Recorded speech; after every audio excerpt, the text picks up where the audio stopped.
একাকিত্ব সামলানোর নানা উপায়। শুরুতে একটি পরিস্থিতির কথা তুলে ধরি। ধরুন আপনি বাসায় বসে ফেসবুক বা ইনস্টাগ্রাম চালাচ্ছেন। এমন সময় দেখবেন আপনার পরিচিত কয়েকজন বন্ধু কোথাও ঘুরতে গিয়েছে আর সেই ছবিগুলো ফেসবুকে বা ইনস্টাগ্রামে পোস্ট দিচ্ছে। আপনার তখন কেমন লাগবে? নিশ্চয়ই মনে হবে যে ইস, আমি যদি ওদের সাথে যেতে পারতাম, অথবা তারা আমাকে না নিয়ে চলে গেল। এমনটা আমাদের সবার সাথেই কম বেশি হয়েছে। এমন হতেই পারে যে আপনি কোনো এক ব্যস্ততার জন্য আপনার বন্ধুদের সাথে সময় দিতে পারেননি, কিন্তু তারপরও আমাদের মধ্যে কেমন যেন একটা অনুভূতি কাজ করে। নিজেকে একা একা মনে হয়। এর নামই হলো একাকিত্ব। এখানে তো কেবল একটি উদাহরণ দেখালাম। এমনও হতে পারে যে সম্প্রতি আপনার প্রিয়জনের সাথে বিচ্ছেদ হয়েছে, কিংবা আপনার পরিবার প্রিয়জনদের ছেড়ে দূরে কোথাও একা থাকতে বাধ্য হচ্ছেন। তখনও এই একাকিত্বের অনুভূতিটা চলে আসে। আজকে আসুন এই একাকিত্ব সামলানোর কিছু উপায় নিয়ে আলোচনা করি। শুরুতেই বলে রাখা উচিত, একাকিত্ব অনুভূত হওয়া আর একা একা থাকা কিন্তু এক জিনিস নয়। আপনার বেশ ভালো কয়েকজন বন্ধু আছে, আপনি একটি গোষ্ঠীর সাথে থাকেন, কিন্তু তারপরও আপনার মনে একাকিত্ব আসতে পারে। কারণ হয়তো আপনার সবার সাথে সম্পর্ক অতটা ঘনিষ্ঠ না।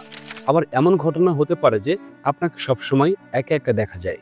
আপনি পরিবার থেকে অনেক দূরে থাকেন ঠিকই, কিন্তু আপনি আপনার পরিবারের সবার সাথে প্রতিদিন কথা বলেন, অনেক ভালো সময় কাটান।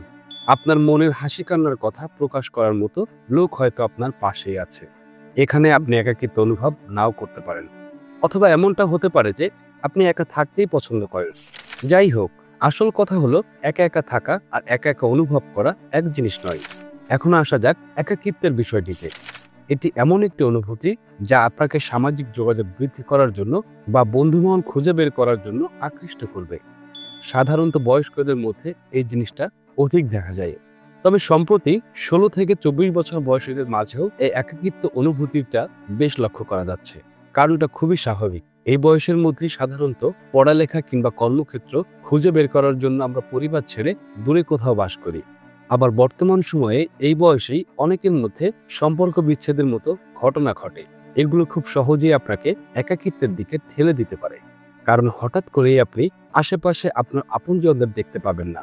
একটা বিষয় খেয়াল করেছেন কি? আমাদের যখন খুব ক্ষুধা লাগে, তখন যে কোনো একটি খাবারই আনা হোক না কেন, তা আমাদের কাছে খেতে অনেক বেশি মজাদার মনে হয়। ঠিক তেমনি যারা একাকিত্বের মধ্যে থাকে, তারা আশেপাশে এমন একজন বন্ধু পেলে তার সাথে দিনের পুরোটা সময় কাটিয়ে দিতে চায়। এটা হলো বন্ধু মহলের প্রতি একটা আকর্ষণ, যা আপনি চাইলেই উপেক্ষা করতে পারবেন না। এবার আসি একাকিত্ব আমাদের শারীরিক এবং মানসিকভাবে কি কি ক্ষতি করতে পারে তা নিয়ে। আমরা যারা একাকিত্বের মধ্য দিয়ে গিয়েছি, প্রায় সবাই হয়তো লক্ষ্য করেছি যে যখন নিজেকে খুব একা মনে হয়, তখন যেন শরীরে শীত অনুভূতি হয়। হতে পারে বাইরে ভালো গরম পড়ছে, কিন্তু আপনার তারপরও শীত অনুভূত হবে। লম্বা সময় ধরে একাকিত্বের মধ্যে থাকা আবার আপনাকে মৃত্যুর দিকেও ঠেলে দিতে পারে।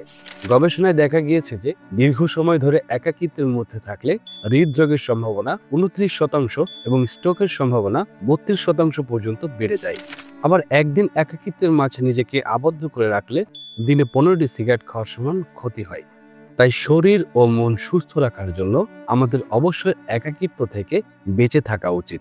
বলা হয়ে থাকে, যারা একাকিত্বের মধ্যে থাকে না, তারা একাকিত্বের মাঝে থাকা লোকদের চেয়ে ৫০% বেশি জীবনকাল পায়। কিন্তু একাকিত্ব থেকে নিজেকে দূরে সরিয়ে রাখা তো এত সহজও না। এটি যখন আপনাকে পায়, তখন একদম জেঁকে বসে। নিজেকে তখন সবকিছু থেকে আড়াল করে রাখতে ইচ্ছে করে। এখানেই আমরা প্রথম ভুলটি করে ফেলি।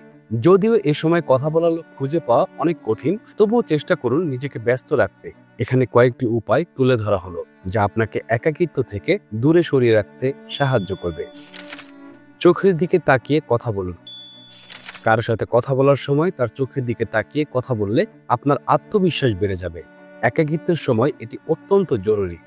আত্মবিশ্বাসের অভাবে অনেকেই ভীষণভাবে ভেঙে পড়ে এবং অনেক ক্ষেত্রে এটি আত্মহত্যার দিকেও নিয়ে যায়। আপনি নিশ্চয়ই অন্যরা আপনাকে একা করে দিচ্ছে বলে নিজেকে ধ্বংস করে দিতে চান না।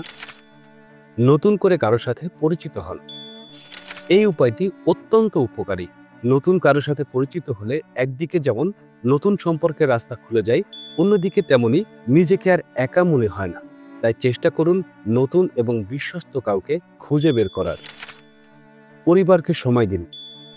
একাকিত্বের সময় আমরা অনেক ক্ষেত্রেই পরিবার থেকে দূরে কোথাও থাকি। তাই এই সময় পরিবারের সাথে কথা বললে বা যোগাযোগ করলে আপনার একদিকে নিজের যেমন ভালো লাগবে, অন্যদিকে সময়টাও সুন্দর কাটবে। যত কিছুই হোক না কেন, পরিবার তো আর আমাদেরকে কখনো ফেলে দেবে না। দিনলিপি লিখে রাখুন। অনেক সময় নিজেই নিজেকে টেনে তুলতে হয়। নিজের কথাগুলো যখন কারোর সাথে প্রকাশ করতে পারেন না, তখন দিনলিপি লেখা শুরু করতে পারেন। এখানে আপনার নিজের না বলা কথাগুলো লিখে রাখবেন। সময় হলে নিজের লেখা নিজেই পড়বেন। দেখবেন আপনার নিজেরই ভালো লাগছে। একাকিত্বের সময় আমরা নিজেদের আলাদা করে রাখতে চাই। মনের মধ্যে শুধু এটাই চলতে থাকে যে আমি খুবই একা, আমার দ্বারা কিচ্ছু হবে না। কিন্তু আমরা যদি নিজেদের একা ভাবতে থাকি, তাহলে আমরা আসলেই একা হয়ে যাব। এই সময় নিজেকে যথাসম্ভব সময় দেওয়া উচিত। একাকিত্ব থেকে প্রবলভাবে মানসিক হীনমন্যতা সৃষ্টি হয়, আর হীনমন্যতায় অনেক সময় আমাদের মৃত্যুর কারণ হয়ে দাঁড়ায়। কখনো যদি মনে হয় আপনি হীনমন্যতায় ভুগছেন, তখন চেষ্টা করবেন অন্যকে হাসাতে। আপনি যদি একজনকে হাসাতে পারেন কিংবা কারো মন ভালো করে দিতে পারেন, তবে পৃথিবীতে কেউ না কেউ অবশ্যই আপনার কাছে কৃতজ্ঞ থাকবে। অন্যের মন খুশি করতে পারলে তো নিজেরও খুশি লাগে।